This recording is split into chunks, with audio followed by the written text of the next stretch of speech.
Failure. The Olympics inspire enormous amounts of it. As athletes finished competing in the gymnastics individual floor final in Paris this week, all eyes turned to the scoreboard. Most of us were unaware that United States gymnastics coaches had submitted an inquiry on behalf of Jordan Chiles, whose score placed her 5th in the competition. As a result of the inquiry, however, judges increased the start value or difficulty of her routine by 1/10 of 1 point. And it made all the difference. We watched as Chiles, who had spent her career in the shadow of gymnastics great Simone Biles, won her first individual Olympic medal. Celebration erupted. Chiles jumped up and down and into the arms of her coach and Biles. She cried tears of joy as her teammates and others celebrated, too. For me, however, the moment was bittersweet. Just feet from Chiles' jubilation, Ana Barbosu of Romania had been celebrating a bronze medal victory, her country's first gymnastics medal since 2012, with the Romanian flag. Then she looked to the scoreboard and, with heartbreaking recognition, lowered the flag as she realized Chiles' elevation had pushed her out of medal range. Tears followed. Days after the event, Olympic officials continued to grapple over who rightfully deserved the medal as they ruled on appeals and wrangled over positions. After the U.S. inquiry was voided, it appeared that the bronze would be awarded to the Romanian gymnast. But Barbosu's reaction is forever seared in my memory. Whitney Fredette, the wife of U.S. men's 3x3 basketball star Jimmer Fredette, summarized these kinds of moments best. "It is heartbreakingly hard," she wrote on Instagram, "to watch dreams come crashing down." Jimmer Fredette reveals nature of injury, expresses bittersweet feelings about Olympic experience. Jimmer Fredette injured his inner thigh during his team's second of 7 games of pool play in Paris. The team, expected to be well positioned to bring home a medal, finished with a 2-5 record and was eliminated.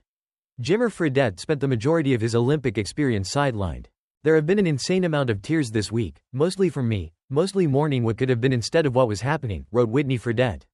"We are all heartbroken for him, for this team, for what we had hoped would happen this week." And Fredette and Barbosu were not alone. In games that praise, honor and acclaim winners, there are always those who lose. "It is on this worldwide stage that many athletes see their stories lose the plot," wrote former gymnast Timothy Dalrymple in 2021.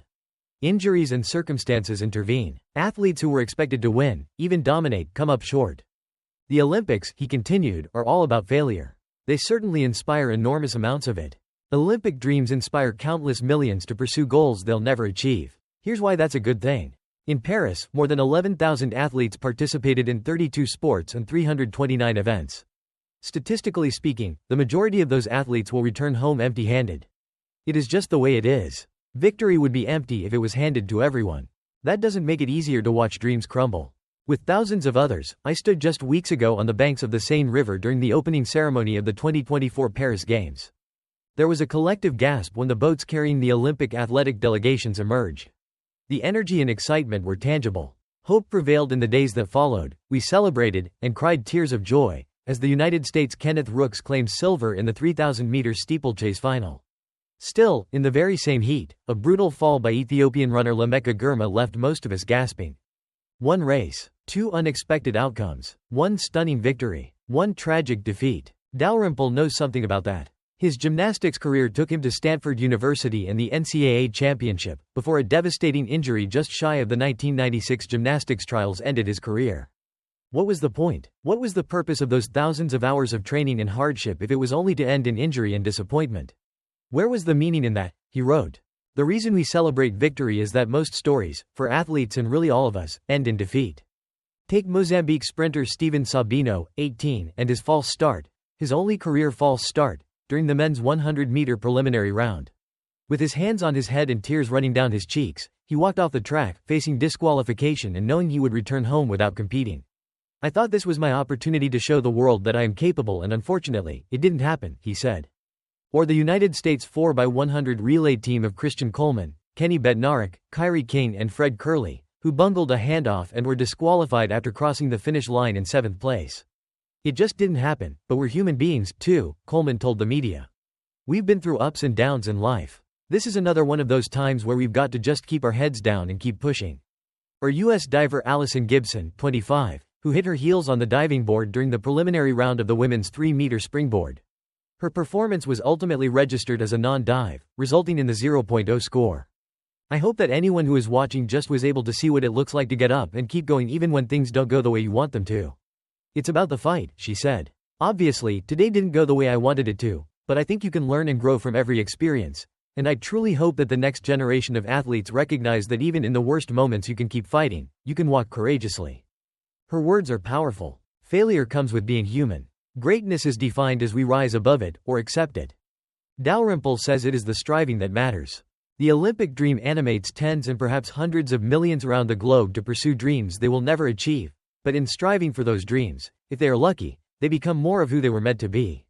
Biles, who withdrew from Olympic competition in 2021 after suffering from a sudden onset of the twisties, or inability to track her position in the air during complicated gymnastics moves, was expected to win gold in the gymnastics individual floor final in Paris.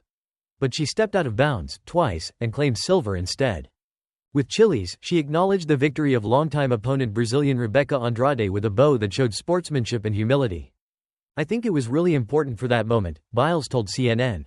Obviously, it was just me and Jordan being me and Jordan, but I know it was really special and it was very impactful for kids to see that.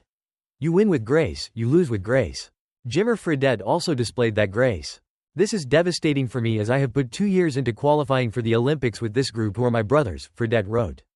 I'm a firm believer that everything happens for a reason. And something this has taught me is to enjoy the journey, he said. You never know what can happen once you reach your destination, but if you don't enjoy getting there, you are missing the point. By any measure, the Olympic journey is difficult. Just reaching the destination, the result of consistency, deliberateness and talent, is the reward for most.